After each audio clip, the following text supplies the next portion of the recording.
Je lis le texte. Donc voilà, les trois thèmes. Donc, le peuple élu, Am Ségoula, la Brit Mila et le sursis, la notion de sursis. Donc on commence la paracha Vaïra. Vaïra elav Adonai be'elon mamre, ve'u yoshev petach haoel kechom ayom. Donc, et à lui, Abraham, se révéla Hachem dans les plaines de Mamré, et il était assis à l'entrée de sa tente. Vayeshev, Vayisa enav, Vayira, Veine shlosha anashim nitzavim alav. Et il lève les yeux et il voit trois personnes, trois hommes, qui se tiennent devant lui, littéralement aussi sur lui. Vayira, Vayarotz likratam, et il l'a vu, et il a couru vers eux, mi petach oel, de la porte de sa tente, Vaishtachu artsa, et il s'est prosterné. Donc ici, on va voir que Akadosh Baruch Hu va s'adresser à Abraham, et c'est le début vraiment de son introduction en tant que patriarche. Juste avant, Akadosh Baruch Hu annonce à Abraham que son nom ne sera plus Avram, mais Abraham. Donc il y a un changement d'identité ici, et donc Akadosh Baruch Hu déjà le prédispose à devenir le premier patriarche. Donc on va se poser la question, c'est quoi cette notion d'élection ? Ici, en langage français et même dans d'autres langues, on associe à cette idée d'élection du peuple élu une idée de supériorité, une idée d'orgueil et surtout une idée de gratuité. C'est-à-dire qu'il a été élu, Akadosh Baruch Hu a décidé de manière arbitraire que le peuple d'Israël serait élu, et donc quelque part les nations sont disqualifiées, et donc il y a une certaine... quelque chose qui vient nourrir l'antisémitisme, qui vient du fait justement que, et c'est de mon point de vue, mais on va le voir dans le texte, que la notion de peuple élu n'est pas une notion juive. Am Ségoula, c'est pas... Pourquoi ? Et on va voir en quoi c'est pas une notion juive. D'abord parce que Israël, les patriarches et Israël, comme on l'a déjà vu et on va le voir par la suite, n'ont pas été désignés par Akadosh Baruch Hu. On l'a vu dans la paracha Lech Lecha, le concept de peuple élu n'est pas tel qu'il est expliqué ou tel qu'il est commenté, tel qu'on le voit dans la culture française, c'est pas le concept de Am Ségoula. Pourquoi ? Parce que cette perspective ici de peuple élu par la grâce, parce que Akadosh Baruch Hu a décidé, ne convient pas à ce que nous dit justement la Torah. Ce que nous dit la Torah, on le voit par exemple dans la paracha précédente, Lech Lecha, on voit que Akadosh Baruch Hu s'adresse à Abraham, lui dit d'aller prendre le chemin d'Éretz Israël, alors qu'Abraham est déjà en chemin. Donc ici, on va voir que c'est exactement l'inverse qui se passe. C'est pas Akadosh Baruch Hu qui choisit Abraham. C'est parce qu'Abraham choisit Akadosh Baruch Hu que Akadosh Baruch Hu vient lui confirmer. Et ici, c'est exactement ce qui se passe. C'est-à-dire qu'en fait, à tous les niveaux, même au niveau le plus simple, par exemple professionnel, c'est la personne qui choisit, qui fait l'effort dans la vie pour pouvoir acquérir les compétences de la profession qu'il souhaite. Et c'est seulement quand il a acquis ces compétences, qu'il s'est battu que petit à petit, avec son expérience, il va être reconnu et il va être, entre guillemets, élu. Le médecin élu, le footballeur élu par le peuple, par les fans. Mais derrière, c'est quelqu'un qui s'est d'abord projeté, préparé, mis en condition pour pouvoir avoir justement les qualités qui vont être ensuite appréciées. Eh bien, c'est exactement ce qui se passe avec Abraham, avec Yitzhak, ce qui va se passer avec Yaakov, ce qui va se passer avec Moshe Rabbeinu, et ce qui va se passer avec le peuple d'Israël. Je me rappelle une fois, un ami m'avait dit justement, oui, vous êtes le peuple élu, mais de manière positive. Vous êtes le peuple élu, vous avez beaucoup de bénédictions, d'avantages, entre guillemets. Et je lui ai dit, mais regarde, si tu regardes l'histoire de ces derniers 2000 ans, on se passerait d'avoir été le peuple élu. Et en fait, on paye le choix, qui est le choix des Avot, qui est le choix des Bnei Israël, on paye le fait de vouloir, d'avoir une exigence morale, une exigence éthique, même jusqu'à aujourd'hui. C'est-à-dire qu'aujourd'hui, ce qui se dégage dans les événements que l'on vit aujourd'hui, c'est justement la capacité à vouloir garder une certaine éthique, une certaine honnêteté, une certaine droiture. Et c'est ce qui est en train qui a la révolution dans le monde entier, c'est toute cette corruption. Corruption, on le sait, en Israël, corruption en France, corruption aux États-Unis avec les dernières élections, on sait qu'il y a des choses qui sont bizarres qui se sont passées. Donc, il y a une certaine exigence que l'homme s'impose à lui-même, malgré les conflits que ça peut avoir dans son entourage, et malgré tout, il persiste. Et malgré tout, il va se mettre dans une situation, il va même en souffrir. C'est-à-dire que le vouloir être, avoir des exigences au niveau de la qualité, eh bien, dans cette perspective-là, qui est bonne pour tout le monde, un docteur qui veut bien soigner un malade, un footballeur qui veut bien faire son travail, eh bien, à un moment donné, il va créer une certaine jalousie ou des choses comme ça. Donc, et c'est ce qui se passe aussi avec Abraham. Donc, Abraham se met en chemin et à ce moment-là, Akadosh Baruch Hu le désigne. Même chose pour Moshe Rabbeinu. Moshe Rabbeinu se met en chemin. Il comprend que la maison du pharaon n'est pas compatible avec son éthique. Et donc, il va à la recherche de ses frères. C'est dans le Sefer Shemot. Il va à la recherche de ses frères et il voit que ses frères ne sont pas aussi dans cette perspective. Parce que lui, quand il voit Moshe, quand il voit l'injustice, il se révolte. Et les Bnei Israël, les Hébreux de l'époque, ne se révoltent pas. Donc il fuit chez Midian. Mais il apporte sur lui une certaine souffrance qui est liée à son exigence. Et on va voir combien Moshe Rabbeinu, pour pouvoir faire sortir le peuple d'Israël d'Égypte, lui faire traverser le Sinaï pour l'amener aux portes d'Israël, combien il a souffert. Ce n'est pas une élection. C'est une exigence morale, une exigence éthique qui fait que la personne se met même en danger. Ici, il faut ramener cette notion-là parce qu'on va le voir justement dans la démarche d'Abraham. La première démarche qui va être justement la Brit Mila. La Brit Mila, encore aujourd'hui, c'est une façon de se démarquer qui prête à beaucoup de critiques, d'antisémitisme, etc. Je vais démarrer donc la lecture du Or Chaim. Comme d'habitude, ce qu'on va mettre en évidence, c'est les anomalies. Le texte, tel qu'on le lit, n'est pas forcément clair. Alors voilà, ce qui dit comme ça. Vaïra elav Hashem. Yesh lada'at la machina katuv le'agdim haroe kodem anire sheitri ledaber bo. Il dit Or HaChaim, pourquoi ici il y a un changement en précédant le voyant de celui qui voit. Normalement, la personne voit quelqu'un qui est devant. Il y a le sujet, c'est celui qui voit, le verbe, c'est voir, le complément, c'est la personne qui est vue. Or ici, les choses sont inversées. Il y a marqué « Vaïra elav Hashem ». Littéralement, et à lui se révéla Hashem. On va voir que le texte aurait dû porter, le Or HaChaim va le développer, le texte aurait dû être « Hashem se révéla à lui ». Et non pas « à lui se révéla Hashem ». Donc ici, il y a une inversion. Le texte aurait dû dire « Hashem s'est révélé à Abraham ». Et non pas « à Abraham s'est révélé Hashem ». On va voir que cette inversion implique un commentaire et va nous révéler certains secrets justement de la paracha. Le texte aurait dû dire Hachem se révéla à Abraham, et d'ailleurs c'est comme ça que dans les fois précédentes, Hachem se révèle. Par exemple, il est marqué Je suis Hachem le Tout-Puissant, conduis-toi à mon gré et sois irréprochable. C'est dans le verset 12-7. Hachem se révéla à Abraham et il dit c'est à ta postérité que je destine ce pays. Donc on voit que la logique de l'expression c'est de dire Hachem se révèle à. Od sarich ladat, ma ne'emar le'Avraham, banevoa. Et ici on va se poser la question qu'est-ce qui est dit dans cette prophétie? On a l'habitude tout de suite de passer au contexte. Akadosh Baruch Hu vient visiter Abraham pour sa guérison parce qu'il vient de faire la Brit Mila.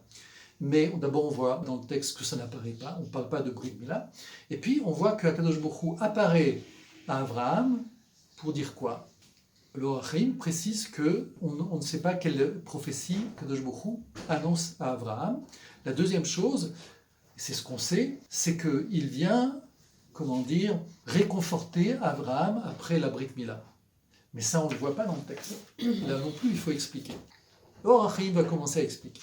Véniré, כי כוונה הכתוב הוא שבא להודיע שערשה השם שכינתו עליו ונעשה מרכבה לשכינה ותמצא שאמרו חז"ל שהאבות מרכבה לשכינה.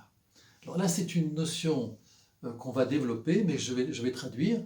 Le texte dit que l'intention d'Akadosh Baruch Hu, c'est pas de lui annoncer une prophétie, c'est le désigner comme la personne qui va pouvoir faire résider sa présence. Ce qu'on appelle la Shekhinah, on va en parler, c'est que Akadosh Baruch Hu vient résider dans ce monde.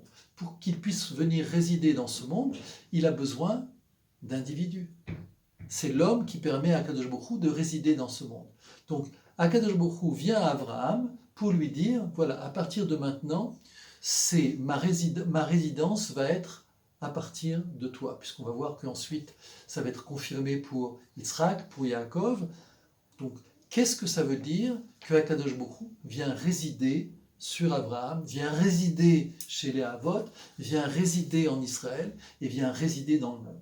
C'est quoi cette Shekhinah, c'est quoi cette résidence d'Akadosh Baruch Hu dans ce monde? Veu omro, vaïra elav, Hashem shegila alev shechinato elav. Vele zigdim tevat elav, leaskir Hashem, lomar, shenit galit alav, ashchina, machelo nishma beomro vaïra elav. Si le texte avait dit « Et Hachem s'est révélé à Abraham », donc on aurait attendu justement la prophétie qui est derrière. Or, à Abraham, Hachem s'est révélé, c'est pour dire que Akadosh Baruch Hu ne vient pas lui faire une révélation. Elle vient lui annoncer ce qu'on est en train de te dire, qu'à partir de maintenant, il résidera au sein d'Abraham et au sein des patriarches. Donc vous voyez l'inversion ? L'inversion vient nous apprendre quelque chose qu'on aurait pu déduire, mais qui aurait été faux. C'est pas une révélation. C'est une annonce à Abraham que Akadosh Baruch Hu va résider en eux. Et ici, il faudrait expliquer ce que ça veut dire la Shekhinah. Pourquoi c'est une notion importante? La Shekhinah, c'est la présence d'Akadosh Baruch Hu dans ce monde. Akadosh Baruch Hu est caché dans ce monde. Qui est Akadosh Baruch Hu? Premièrement, Akadosh Baruch Hu, c'est la vie. C'est la vie qu'il a insérée en nous. C'est cette Neshama qui est en nous, qui fait que tout être qui a une Neshama ou une étincelle divine peut vivre. Toute créature, depuis la pierre jusqu'à l'homme. Le fait qu'on fasse revenir la présence d'Akadosh Baruch Hu, c'est faire revenir ici la vie. Pourquoi? Parce qu'on a vu que dès le départ, le monde était en tohu vohu, en désordre, en chaos. Puis ensuite vient apparaître la faute du premier homme, de Adam Arishon. Et par rapport à cela, on voit que Akadosh Baruch Hu s'éloigne du monde. C'est aussi l'idée du Shabbat. Quand Akadosh Baruch Hu annonce le Shabbat, en fait, il précise, Vaïnafash, il se repose, mais en fait, il se retire du monde pour laisser à l'homme le soin de finir le monde, de le finaliser, de le réparer. Donc c'est un acte qui fait qu'il recule, il se cache de ce monde. Et plus Akadosh Baruch Hu se cache de ce monde, plus le monde s'assombrit, le monde souffre, c'est les catastrophes, c'est les maladies. Et pourquoi? On va le voir, parce que il y a un grand principe qui est posé, on a déjà dit, c'est le principe du libre arbitre.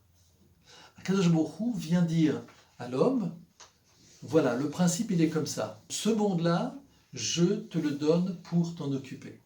Si je m'en occupe, en une seconde, il est terminé, il est fait. Donc, la raison pour laquelle tu es dans ce monde, c'est pour pouvoir justement le réparer. Pour que tu aies le mérite de le réparer, il faut que tu aies le libre arbitre. Si tu as le libre arbitre, ça veut dire que tu es libre aussi de fauter. Et donc, si tu es libre de fauter, ça veut dire que ça implique que moi, je m'éloigne du monde parce que ma sainteté ne peut pas vivre avec la faute et avec l'impureté. Et donc, en m'éloignant du monde, je fais apparaître la souffrance, et je fais apparaître la mort, la maladie. Et donc, notre but, et le but de ce monde, c'est de ramener la présence d'Akadosh Baruch Hu. C'est quoi ramener la présence d'Akadosh Baruch Hu? C'est ramener la vie, c'est faire disparaître la mort.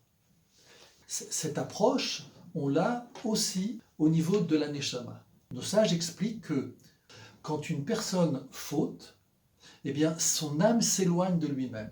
C'est-à-dire qu'à un moment donné, on va presque dire que cette personne, elle est morte. C'est-à-dire qu'il n'y a plus de relation, elle est déconnectée de sa source de vie, qui, elle, ne peut pas résider en lui complètement. Et donc, elle va passer des étapes d'éloignement.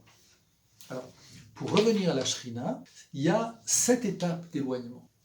Quand, après le déluge, du fait de la destruction faite par l'homme sur cette terre, Akadosh Baruch Hu s'éloigne du monde de 7 niveaux. Et par l'apparition d'Abraham, et c'est pour ça qu'on comprend ici, va apparaître la notion de résidence, la notion de Shekhinah, Akadosh Baruch Hu se rapproche du monde.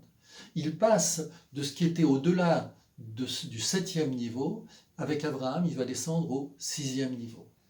Avec Yitzhak, il va descendre au 5e niveau. Avec Yaakov, il va descendre au 4e niveau.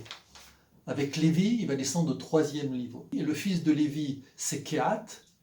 Et ensuite, donc lui, c'est le deuxième. Il fait descendre au deuxième.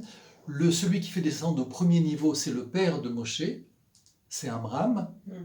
Et Moshe qui ramène justement la présence d'Akadosh Baruch Hu. Et là, on comprend avec le don, Akadosh Baruch Hu descend sur le Har Sinaï, il est présent avec les Bnei Israël. C'est le niveau présent sur terre. On voit que donc ici, petit à petit, Akadosh Baruch Hu, selon notre comportement, et on revient sur l'idée de peuple Am Segula, le peuple élu, c'est le comportement de l'homme, c'est le comportement des Havot, c'est le comportement d'Israël qui fait petit à petit descendre la présence d'Akadosh Baruch Hu. Et c'est de la même manière qu'on a opéré les Havot par rapport à Israël. Aujourd'hui, l'étape auquel on fait face, c'est de faire descendre cette présence au niveau universel. Et donc on comprend que la dimension des événements que l'on vit, qui maintenant se situe à un niveau universel, le Covid est au niveau universel, ce qui se cache derrière le Covid, on ne sait pas, est au niveau universel, ce qui se prépare est de dimension universelle, et ça correspond complètement avec le schéma que nous donne Akadosh Baruch Hu. C'est-à-dire que la présence d'Akadosh Baruch Hu doit apparaître à un niveau universel. Et aujourd'hui, on est dans ces temps. C'est-à-dire que, pour donner un petit peu la dimension des choses, jusqu'à présent, on parlait de la sortie d'Égypte. Donc, on avait affaire à l'histoire biblique, à un petit territoire qui est une petite partie du Moyen-Orient. Et donc, on se posait la question, mais la Torah est une vocation universelle. Et donc, où est le lien entre cette histoire biblique qui est régionale et le véritable projet d'Akadosh Baruch Hu qui est universel? Eh bien, on le voit, c'est clair, c'est flagrant, c'est massif. C'est-à-dire que de la même manière qu'on a vécu la sortie d'Égypte sur un plan régional, eh bien nous avons vécu la sortie de la galoute des 4 coins du monde. Et donc, ici s'opère un retour en Israël de l'universel. C'est-à-dire que l'israélien provient du retour des Juifs de l'universel. Des États-Unis, de l'Australie, d'Irlande, de France, d'Afrique du Sud, d'Afrique du Nord. Et donc, cette même dimension universelle, on voit qu'elle est déjà en préparation.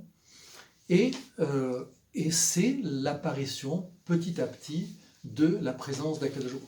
On va voir que cette présence d'Akadosh Baruch Hu est retenue par justement ces forces négatives, par la faute de l'homme, par l'impureté, la volonté de l'homme toujours de se comporter selon ses instincts. Et donc, cette volonté d'Akadosh Baruch Hu va s'opposer à une réalité. C'est-à-dire qu'il y a 2 possibilités. Akadosh Baruch Hu peut intervenir dans le monde et stopper, comme il a fait avec le déluge, stopper tout le mal et tout réparer. Or, il y a un accord avec l'homme qui est le libre arbitre. Qu'est-ce que ça veut dire? Ça veut dire que, à partir du moment où je donne le libre arbitre à l'homme, je permets la souffrance dans ce monde. Je permets la guerre dans ce monde. Je permets la destruction dans ce monde. Qu'est-ce que ça veut dire concrètement? Ça veut dire que l'on va avoir des gens qui vont souffrir, et des gens qui vont faire le mal, et des gens qui sont complètement dissociés de ce mal, de cette souffrance. Ce qu'on appelle les sages, ce qu'on appelle les tzadikim, ce qu'on appelle les hommes honnêtes, les hommes droits. Eh bien, pendant ce temps-là, souffre. Tant que Akadosh Baruch Hu donne du sursis au monde, alors qu'il est en train de s'autodétruire, eh bien, le temps, ce retard qu'il met pour réagir, eh bien, nous souffrons, nous, de ce retard. C'est-à-dire tous les, sans me positionner, mais toutes les personnes qui sont dans une lignée de droiture, d'honnêteté, de morale, souffrent de ce monde. Et c'est ce qui fait que la question qui vient et qui apparaît tout de suite, c'est pourquoi Akadosh Baruch Hu laisse faire les choses? Eh bien là, on a déjà un début de réponse. On va revenir justement sur cette notion de sursis. Mais elle permet déjà d'entrevoir la situation dans laquelle on est. Il y a une impression qui est plus qu'une impression d'aggravation. On se demande vers où on va. Et ici, on comprend que tout est, comment dire, déjà organisé, tout est déjà préparé. Il y a un projet d'Akadosh Baruch Hu et on ira. On arrive au bout de ce projet, on arrive à l'aboutissement de ce monde. Ce monde va réussir. Toute la question, c'est comment et à quel prix. Combien Akadosh Baruch Hu va nous donner du temps avant de lui-même de réagir. Alors, l'idée essentielle qu'on a vue au début de la paracha, donc Akadosh Baruch Hu, tel que les commentateurs l'expriment, vient réconforter Abraham suite à la Brit Mila. Donc on va entamer la question de la Brit Mila. Pourquoi elle a cette place dans la Torah? Od irtse, באמצעות המילה נראה השם אליו בשלמות כללות אור עליון, כי מה שהגיע מהראייה אליו היא כל בחינת השם. On peut expliquer qu'après qu'Abraham se soit circoncis, Hachem s'est révélé, ou plutôt a donné à Abraham l'accès au monde et aux lumières supérieures. Ce qu'on a dit, c'est-à-dire que la démarche d'Abraham, qui a été faite pour se rendre disponible pour recevoir la présence d'Akadosh Baruch Hu, fait qu'Abraham a atteint des niveaux spirituels très élevés. Il s'est rendu transparent à la présence d'Akadosh Baruch Hu. Cette transparence lui donne un pouvoir de prophétie total. C'est quoi cette transparence? C'est comme si vous voulez, il y aurait un tuyau entre nous et Akadosh Baruch Hu. Il est plus ou moins fermé, il est plus ou moins bouché, ou plus ou moins ouvert selon notre état physique et spirituel. À partir du moment où il est totalement ouvert, on comprend que la relation entre l'homme et Akadosh Baruch Hu est totale, et ça s'appelle la prophétie. La prophétie, c'est la capacité que se donne l'homme de pouvoir être en communication avec Akadosh Baruch Hu.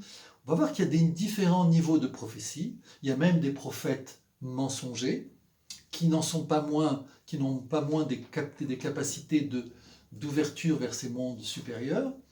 Mais là, Akadosh Baruch Hu vient annoncer à Abraham, vient donner à Abraham justement cette force spirituelle qui va permettre à partir d'Abraham, à partir des avot, d'accéder à un niveau de prophétie totale qui va nous amener à Moshe Rabbeinu, qui est le plus grand des prophètes, qui nous a permis de recevoir la Torah. Et donc, on comprend l'inversion ici qu'on a vue au début. À Abraham s'est révélé Hachem. C'est-à-dire qu'il n'est pas venu lui donner une révélation, mais lui annoncer. Je vais poser ma présence sur toi. En posant ma présence sur toi, je vais te donner la capacité de pouvoir atteindre le niveau, entre guillemets, total de prophétie. Tout ça grâce à la Brit Mila, grâce à la circoncision. Donc pourquoi la Brit Mila permet la présence d'Akadosh Baruch Hu? Pourquoi la Brit Mila, c'est un fondement pour les patriarches et pour l'identité juive? Pour être juif, il faut passer à la Brit Mila. Bon, je sais que concernant un public de femmes, la question est... mais on va l'aborder quand même. Et on voit que derrière cette idée de Brit Mila, il revient l'idée de peuple élu. Pourquoi aussi cette... On va revenir un tout petit peu en arrière pour comprendre ce qui est en train de se passer dans la démarche d'Abraham. Abraham est en train, petit à petit, de changer d'identité pour accéder vraiment à la plénitude complète de sa personne. C'est ce qu'on est tous à la recherche de nous-mêmes. On essaye de se rapprocher de plus en plus de notre authenticité, de notre être profond, de notre âme, pour être dans la joie et dans la plénitude dans ce monde. Eh bien, Abraham fait toute une démarche.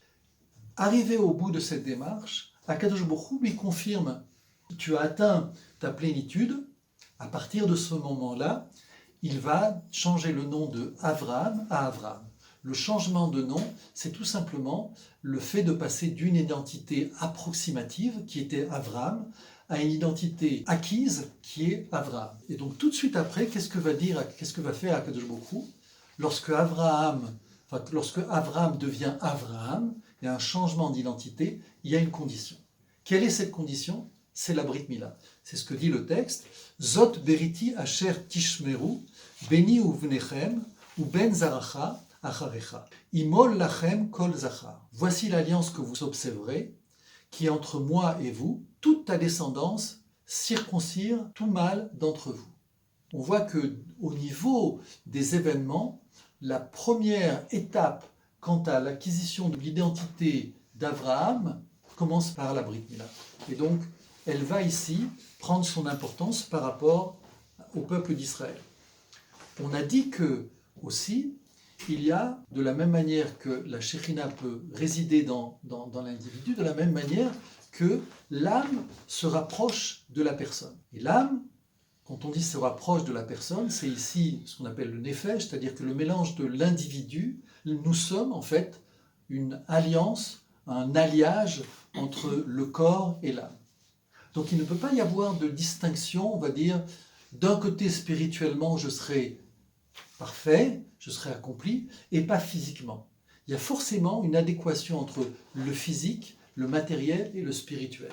Donc, pour parfaire ici l'individu, eh bien il faut parfaire au niveau physique.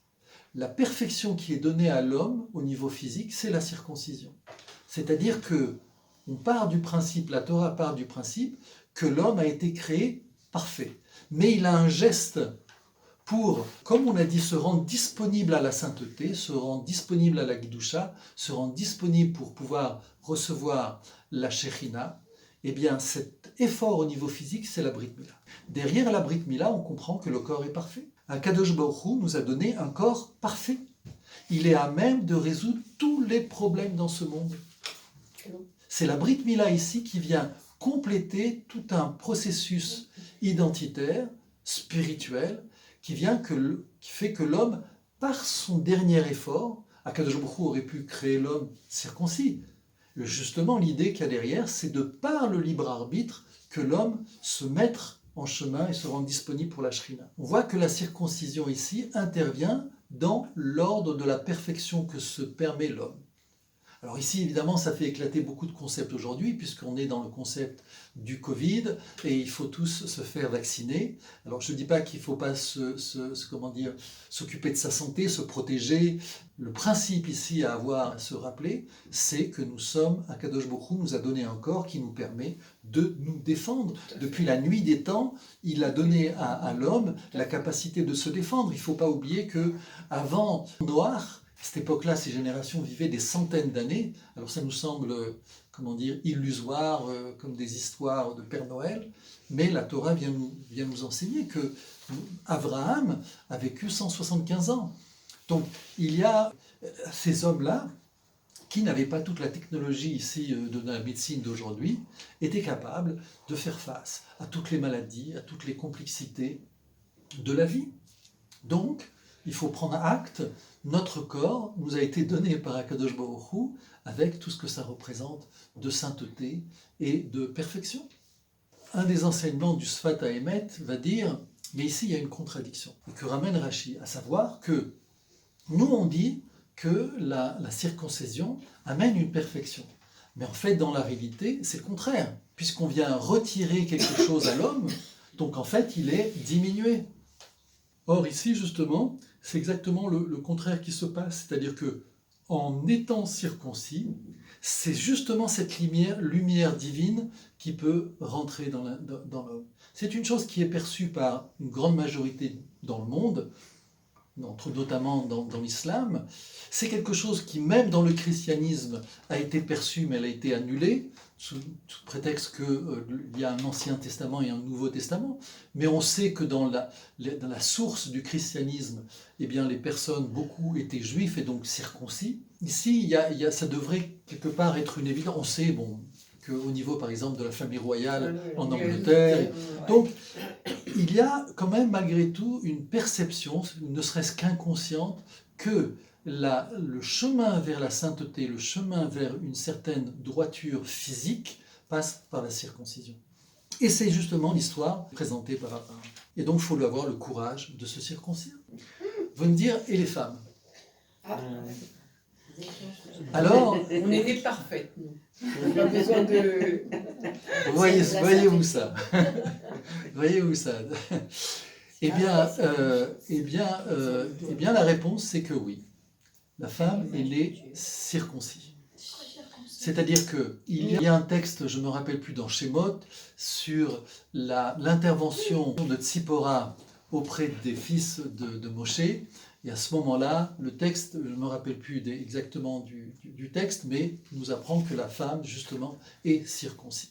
C'est-à-dire qu'ici, il faut sortir complètement de ces déviations, de toutes ces religions, de toutes ces traditions qui ont essayé d'imiter le judaïsme et la Bible, et qui est devenu des choses absolument aberrantes, ce qu'on appelle l'excision, qui est quelque chose d'affreuse. Il faut, si vous voulez, peut-être une toute petite parenthèse.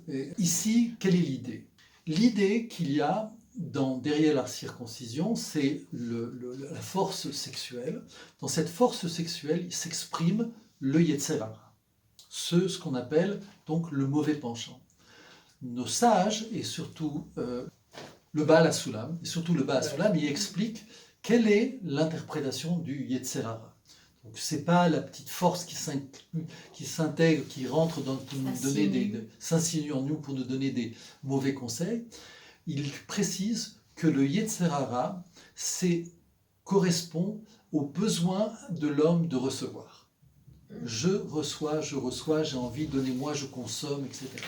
C'est cela qu'il appelle le Yetzer Hara. Et pour justifier, pour justement donner des références à cela, il cite la Gemara dans lequel il est dit de l'enfant jusqu'à 13 ans est dans le Yetzer Hara. Les Chachamim de dire, mais c'est le contraire. Un enfant, il est pur jusqu'à l'âge de 13 ans. C'est à partir de 13 ans, à partir de la puberté, que commence justement le Yetzer Hara. Donc pourquoi l'inverse ? Parce que justement, jusqu'à 13 ans, l'enfant est dans une situation de recevoir. Il reçoit du sein de sa mère, il reçoit de ses parents, il n'est que dans la réception. Dans le cadre de l'enfant, c'est nécessaire. Il doit recevoir et il faut lui donner. Mais tel n'est pas l'objectif de l'homme. L'objectif de l'homme est de donner. Pourquoi ? Parce que si nous voulons nous conformer au Créateur, à Kadosh Baruch Hu, que fait Akadosh Baruch Hu ? Il donne. Il nous donne le monde, il nous donne la vie, il nous donne ce soleil, il nous donne ce paysage, il nous donne ces parfums. Il ne fait que donner. On ne lui donne rien du tout, il n'a besoin d'absolument de rien. C'est le fait de donner qui est la véritable ici, sainteté. Toute la difficulté de l'homme, et on le voit aujourd'hui, c'est-à-dire que toute notre difficulté, en nous mettant en tant que consommateur, c'est de recevoir. On est là, on est chez nous, on reçoit, on est sur Internet, on reçoit, on commande, tout est fait pour rendre l'homme passif en état de recevoir. Cet état de recevoir, le mauvais penchant. Or, au moment justement de la puberté, c'est là que se passe le passage entre le fait de recevoir et le fait de donner. Ce passage-là, qui vient s'articuler sur le plaisir, mais le plaisir, il est différent lorsque dans ce plaisir, il y a un don vers l'autre, un don vers l'extérieur. Ce qui est le cas de la femme. La femme, dans ce rapport-là, elle est là pour donner l'enfant, pour donner la vie, elle est là pour donner. Son rôle apparaît tout de suite. Elle est bienveillante par rapport aux enfants, elle donne par rapport à sa famille, elle est dédiée, et donc elle est dans le don. On peut rester des heures sur cette idée, mais voilà pour l'idée de la Brit Mila. Ensuite, la notion des anges. On arrive sur donc Akadosh Baruch Hu envoie des personnages, et on va lire le texte, comment il l'exprime. Vaïsa inav, vayar, veine, shlosha anashim nitzavim alav, vayar, vayaratz likratam, ipetach haoel, veishtachu arza. Et il leva les yeux et il vit, voici 3 personnages debout, sur ou près de lui. Il les vit et il courut vers eux du seuil de la tente et se prosterna à terre. On va tout de suite relever les anomalies. Vaïsa inav, tsaïch ladat, lama utzrar lomar, veine. Il dit pourquoi ? On a besoin de préciser et voici. Les hommes apparaissent, ils sont là. Ils se tiennent debout. C'est évident, un homme, il se présente devant nous, il se tient debout, il n'est pas allongé.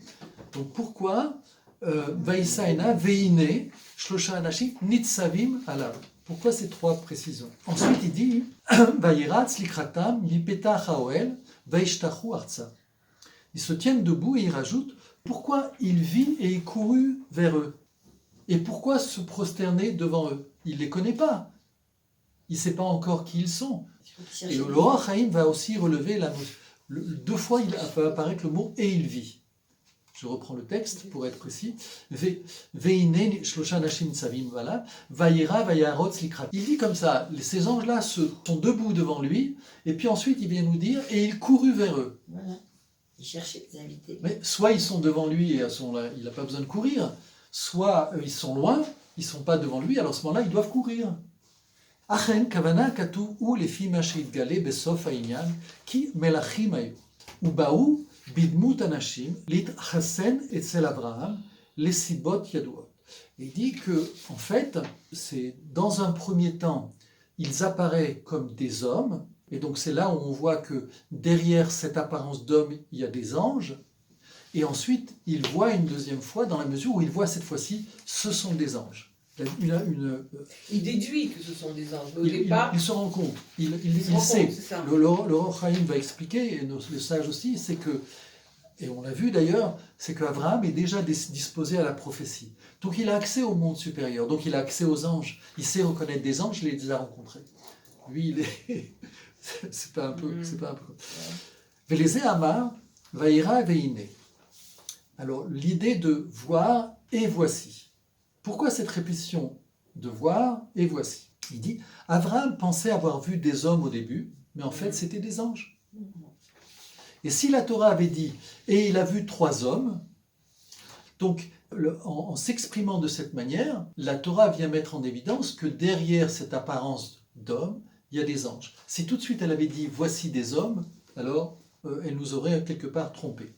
Il rajoute aussi, le verset, il y a marqué, il se tenait sur lui, littéralement, pour nous dire qu'Abraham a reconnu ici qu'ils étaient envoyés des mondes supérieurs.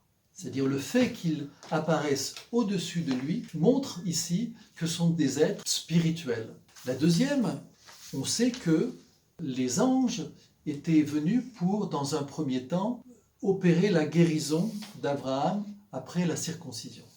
Et le fait de voir, nos sages d'expliquer, que les anges ne sont pas des médecins qui viennent toucher le malade pour le réconforter, pour le masser, pour faire disparaître sa douleur. Les anges, par leur seule présence, guérissent le malade. Donc le fait de voir, d'avoir un contact quelconque avec l'ange, fait disparaître la maladie, fait disparaître la souffrance. On sait que ces anges-là viennent pour principalement 3 raisons. 3 raisons qui sont liées au fait qu'il y a 3 anges. Le premier ange, on sait qu'il vient annoncer, c'est Michaël, vient annoncer la naissance de Yitzhak. Le deuxième vient guérir Abraham, c'est Raphaël, comme son nom l'indique, Raphaël. Et le troisième, c'est Gabriel, qui est là pour justement punir Sodome et Gomorrhe. Vous voyez ici, il y a 3 anges qui apparaissent pour clôturer quelque chose et pour ouvrir une nouvelle porte. La première porte qui se ferme et qui s'ouvre, on ferme la stérilité de Sarah et on ouvre sa prospérité et donc l'apparition de Yitzhak et de la nation d'Israël, etc. Donc, premièrement, il y a donc un sursis qui se termine par rapport à Sarah qui jusqu'à présent était, entre guillemets, inféconde. Ensuite, Abraham, par la circoncision, qui ouvre les portes, comme on a dit, vers la prophétie. Et puis, Sodome et Gomorrhe. Pourquoi Akadosh Baruch Hu décide de détruire Sodome et Gomorrhe? Pourquoi maintenant? Peut-être qu'effectivement, les transports sont moins chers, alors on fait un voyage à 3. Non, c'est l'idée derrière le sursis. Qu'est-ce qui apparaît derrière le sursis? Tant qu'Abraham n'apparaît pas à son niveau de sainteté, de grandeur, le monde continue dans sa souffrance et dans sa destruction. À partir du moment où le sage arrive et s'installe la sainteté, la droiture, la morale, la moralité, etc., à ce moment-là, il délégitime toute cette violence, toute cette corruption. Il l'amène sur ceux qui sont dans le mensonge, dans la corruption, dans le mal, il amène sur eux la fin du sursis, une disqualification. Et c'est ici le fondement, quelque part, de l'antisémitisme. À partir du moment où Abraham apparaît, il va disqualifier ceux qui sont plus à son niveau-là. Il y a une société qui n'est plus en mesure de se tenir à côté d'Abraham. Donc Akadosh Baruch Hu envoie un destructeur. Et donc ici on comprend qu'il y a un lien entre la fin du sursis et l'apparition de celui qui porte la prophétie, qui porte la sainteté. Si on regarde notre histoire, on voit que le monde, le siècle dernier, c'est 2 grandes guerres, si ce n'est pas plus, qui ont noyé et tué des dizaines et des dizaines de milliers de personnes. Derrière cette destruction, on voit qu'il y a une méchanceté, une violence abominable qui reste impunie. Et tout d'un coup, quelque chose est en train maintenant de se réveiller et il y a un mouvement qui est en train d'apparaître, des forces négatives et en même temps des forces positives.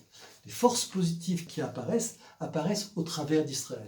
Israël, tout d'un coup, comme par hasard, à la fin du siècle dernier, c'est une apparition lente, c'est une naissance, mais Israël est en train de grandir. En même temps qu'Israël est en train de grandir, on voit qu'il y a aussi un réveil chez certaines nations, et en même temps, on voit que le monde s'assombrit. Où va-t-on ? N'y aurait-il que de la corruption autour de nous ? Eh bien, ce sont ces événements-là qui sont précurseurs justement de la fin du sursis. On arrive à la fin du sursis, mais cette fin du sursis implique 2 choses. C'est que ceux qui sont prêts, et qui sont prêts déjà depuis longtemps, déjà à ce qu'arrive cette délivrance, souffrent. Et peut-être encore un petit peu plus. Mais les autres sont en sursis de ce qui va arriver. Ce que fait Akadosh Baruch Hu, il essaye de sauver un maximum.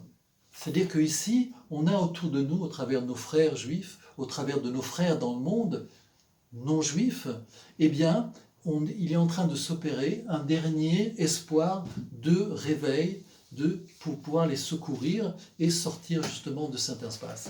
C'est là où on se...